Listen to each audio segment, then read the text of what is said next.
Hello, I'm Anthony, and welcome to another episode of Pitch Deck Clinic. And today we're talking to Nick Seth from Holm.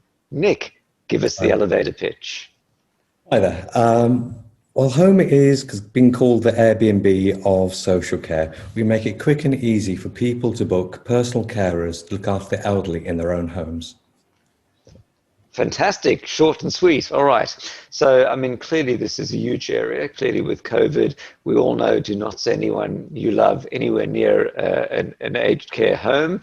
So, doing this from home is great. So now we're going to whiz through your slide deck. Tell us very quickly, how many people are you and how much are you looking to raise so that we can, scale our feedback accordingly? We have a team of about 25 at the moment, including carers. But the core team is 4 or 5 people in the office. And we're looking to currently raise about £150,000. All right, cool. All right, so, the first we're going to do this in 4 segments. But the first one for just a few minutes is the look and feel.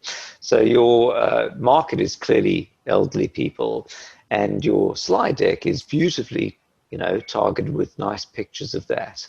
I think when I'm looking through it, I see the love and attention to the detail and to the target audience. I think my take, however, is that a pitch deck is appealing to investors. And investors, some are going to invest because of the, they've got an elderly relative themselves, they feel for that area, they want to do good in the world, but some of them are going to be looking at it as a startup. And I think you might do more on the slide deck to make it startup focused. So although you've got the problem and the solution and so on, I think it's feeling slightly too much sort of pictures of older people rather than sort of pictures of startups. So you could have had pictures of, WeWork and your developers building stuff. So it's all about a SaaS platform that is going to connect things. Whereas to me, this is slightly over-indexing on sort of the time and material business rather than the startup. Okay. Thoughts on that? Would you agree? I'll be honest and say it's not something I've considered before. Okay, all right. So great. So now let's get to the next piece, which is going to be the messaging and proposition. So if you go back to the beginning, I think every startup tells a story and every slide deck tells a story. So the story in yours that I think I'm going to be, in my mind looking for is there's a problem to solve, with old people. I think we all agree with that.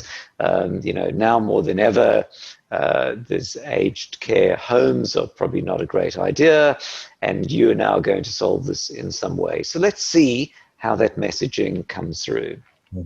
So, I think the first slide sums it up beautifully. There's no doubt when you get here what it is. Oh, sorry, Anthony, you froze on me there. Okay, all right. So the first slide shows beautifully what it is. I think over here you've also summarized fairly nicely what your business is and what you're looking to get. You've said in many ways we aim to be the Airbnb. I think focus and military precision is important. I think the many ways would, as the investor, have me thinking about asking, well, in what ways, yes or not? Take that equation out of it. We are the Airbnb of this, or the Uber of this. It's always dangerous including that reference or not, but I think it makes it clear in this case. All right, so the next thing is you showing why there's a problem to be solved. The word crisis, I'm always keen that whether it be a pitch or a slide deck, is a set of positive messages. At the end of it, if you've shown me there's a problem, but you've spoiled my day by making me depressed, I'm not sure I want that. So you're probably forcing me to work slightly harder with these little bubbles at the bottom to tease out exactly what they are. And I think the problems, as I see them here, fall maybe into 2 spaces. So, it's about government, it's about the issues that your elderly clients might have. And then separately, there's the issues that the carers might have.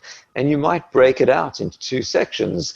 You know, here's the problem for families or for the elderly and the problem for carers. And now how are you then going to address both? And by splitting it in two, you're going to show me perhaps as the investor more clearly how you're tackling both sides of the market. And again, if you've spoken about Airbnb earlier on, that's going to match that, right?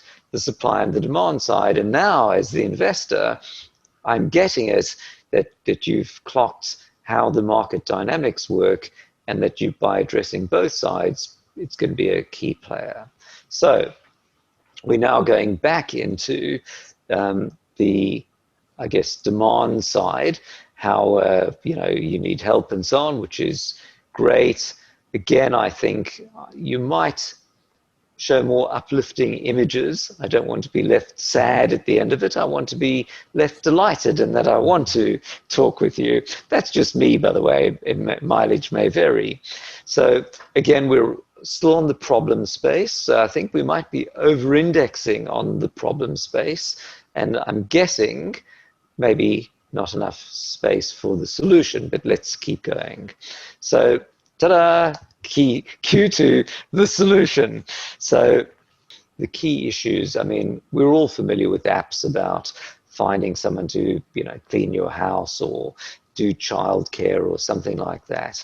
Key things are going to be, you know, trust, you know, reliability, safety, you know, whether it's kids or elderly, you want to make sure that the person is good. So I would expect very shortly on the next slide to see a picture of a mobile phone with an app in it, your app, and I would expect to see 5-star ratings, and I'd expect to see something that's created that shows me how easy it is to find somebody, and that it ticks the boxes for the trust factor, the speed, the cost, and so on.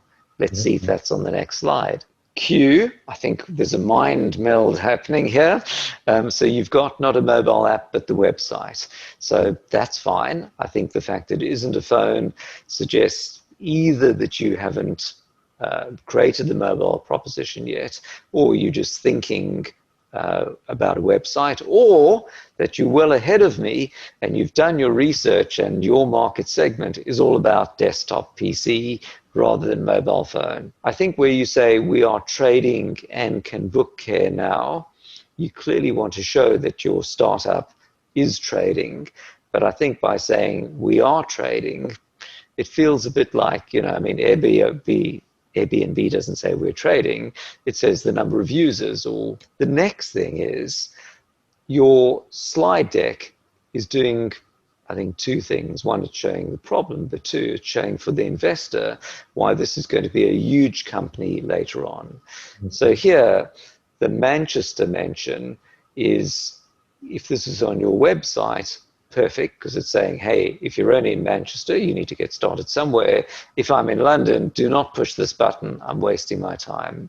But for the investor, I think just seeing Manchester is a bit of a downer. They probably want to see not that limitation at the moment. So in your investor deck, I would probably not mention Manchester, and you can explain you starting in Manchester and growing elsewhere, but you don't want it to look like it's Manchester only, because that sounds like that's your target market, but your target market is UK or beyond. All right, so now you've got some stats on market size, which is great. And here we're coming now to the valuation and financials part of the DD.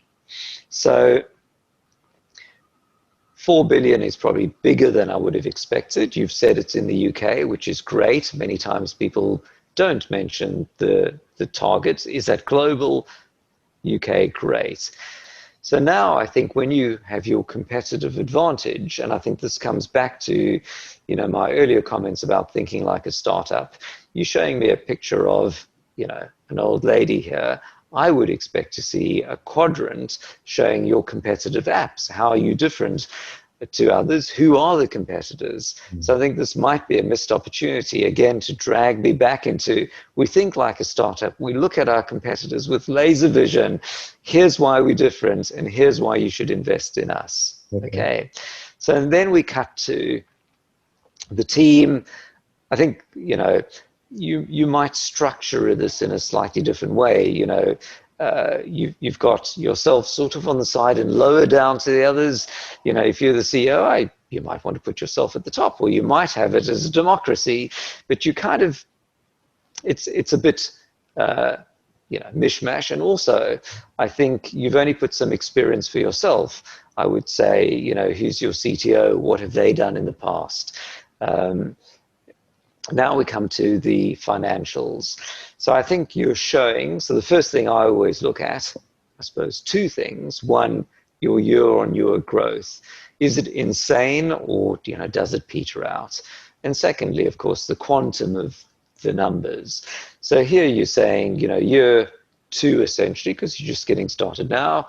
Year two, you're like 6x or 7x growth. Okay, that's great. You would expect that in year one.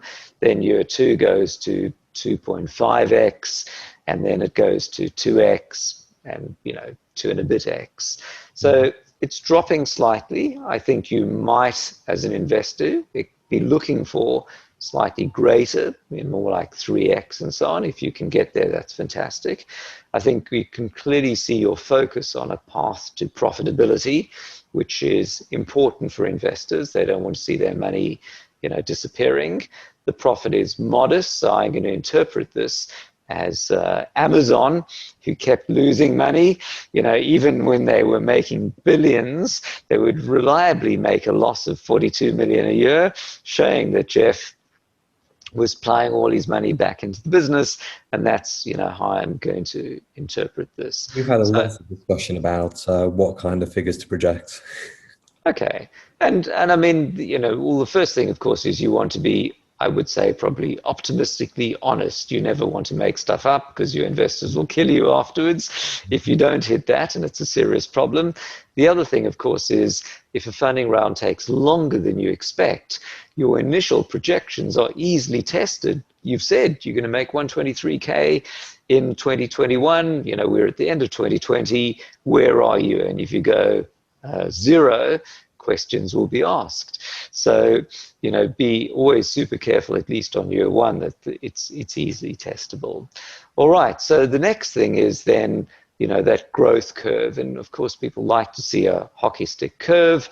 It's easily said than done. I think your growth here seems to be accelerating at a faster rate than the numbers on the previous slide. So I would probably dive into that, were we to be talking about that. And then you end with, I think, the traditional thank you slide, which is great. I think what you might have done is you might have put, now raising, looking for 150K, offering SEIS. You might have put using SeedLegals if you'd like. And so that people know what to do. So always leave it with the, what am I looking for? You've done a nice job showing the story. I think you could probably tease out a bit more the startup part of it.